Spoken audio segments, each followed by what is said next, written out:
आप सभी ने हाल ही में एक रिलीज़ हुआ बिल का नाम सुना होगा, बार बार आपकी रील्स में आ रहा होगा, आपके न्यूज़ फीड में आ रहा होगा। Right to disconnect bill. ये सुप्रिया सुले जी ने बिल प्रपोज किया था अभी हाल ही में। तो ये राइट टू डिस्कनेक्ट का मतलब क्या है और ये बिल आपके लिए क्यों ज़रूरी है? अगर आप वर्किंग प्रोफेशनल और ख़ास तौर पर अगर आप कॉरपोरेट सेक्टर में वर्किंग प्रोफेशनल हो, तो इस बिल के क्या मायने हैं और इस बिल में आपको क्या अधिकार मिलेंगे, उसके बारे में इस वीडियो में हम आज जानेंगे। सबसे पहले इसके नाम में ही आपको दिख रहा है राइट टू डिस्कनेक्ट। हम अलग अलग तरह के राइट की बात करते हैं, फंडामेंटल राइट्स और हमारे right to privacy, right to education, बहुत सारे जो हमारे अधिकार हैं वो राइट। और राइट टू डिस्कनेक्ट यानी कि अब आपका किसी से डिस्कनेक्शन भी आपका अधिकार है। और डिस्कनेक्शन किससे? आप अपने वर्क से डिस्कनेक्ट कर सकते हो, ये अधिकार इस बिल ने आपको दिया है। अब इसमें है क्या क्या, उस पर थोड़ी चर्चा करते हैं। ये इसका बिल का एम क्या है? एम्प्लॉय को लीगल राइट देना, यानी कि कानूनन अधिकार देना। एक कह देना कि ऐसा होना चाहिए और एक लीगल राइट। लीगल राइट में क्या होता है?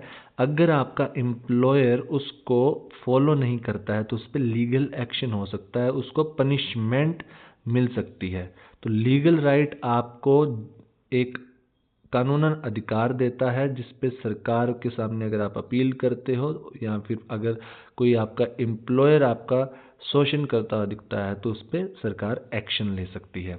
लीगल राइट है किस चीज़ का? इग्नोर कर सकते हो आप कॉल्स, ईमेल या फिर जो वर्क रिलेटेड मैसेज है।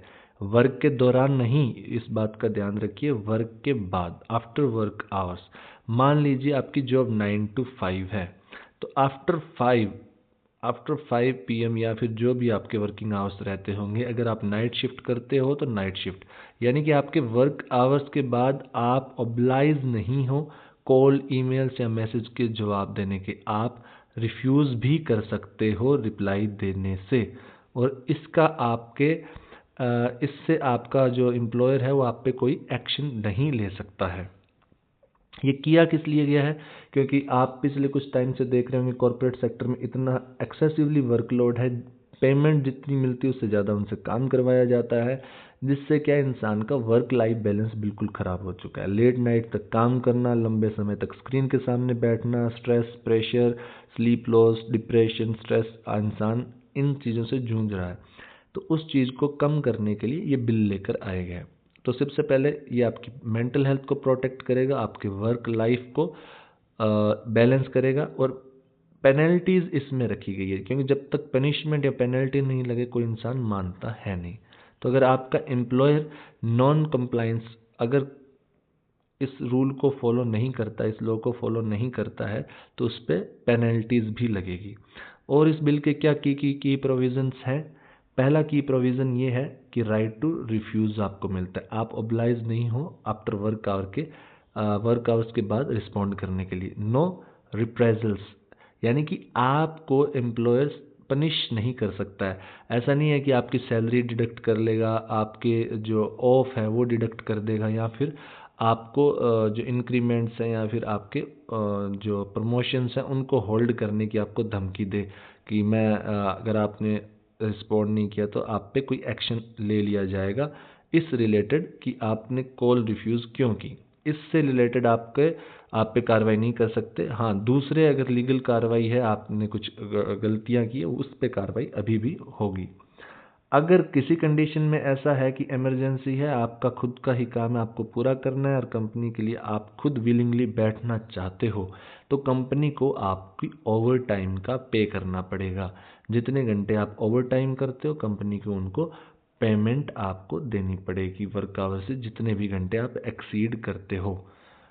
इसके आगे अगर कुछ इमरजेंसीज वर्क ऐसे होते हैं जिनमें इमरजेंसीज में आपको वहाँ बैठना पड़ता है, और तो उसमें आपका म्यूचुअल कंसेंट और म्यूचुअल एग्रीमेंट होना ज़रूरी है, यानी कि जो एम्प्लॉय और एम्प्लॉयर दोनों के बीच में उसके लिए म्यूचुअल एग्रीमेंट होना आवश्यक है। अब इसका एनफोर्समेंट कौन करवाएगा? एम्प्लॉय अगर खुद उसकी मांग रखेगा या फिर शिकायत करेगा तो उसके नेगेटिव इम्पैक्ट्स पड़ेंगे। तो इस चीज़ को मेक श्योर करने के लिए कि ये लागू हो, इसके लिए एक वेलफेयर अथॉरिटी बनाई जाएगी जो मॉनिटर करेगी ऐसी कॉरपोरेट सोसाइटीज़ को कि वो इन चीज़ों का, इन लॉ का इम्प्लीमेंटेशन कर रही है या नहीं कर रही है। अब बात आती है कि इम्पोर्टेंट क्यों था ये बिल, ऐसा बिल क्यों लाना पड़ा। ये इसलिए लाना पड़ा क्योंकि इंडियन सेक्टर में, खासतौर पर कॉरपोरेट सेक्टर में, वर्क बर्नआउट हो रहा था, डिजिटल ओवरलोड हो रहा था। घंटों दिन के 15-15, 16-16 घंटे बैठ के लोग काम कर रहे हैं। वो उनकी लाइफ में स्ट्रेस बढ़ चुका है, ना वर्क लाइफ बैलेंस बचा, ना वो अपनी स्लीप पूरी कर पा रहे हैं। और अगर ये सब नहीं हो रहा तो क्वालिटी ऑफ लाइफ तो आप भूल ही जाइए।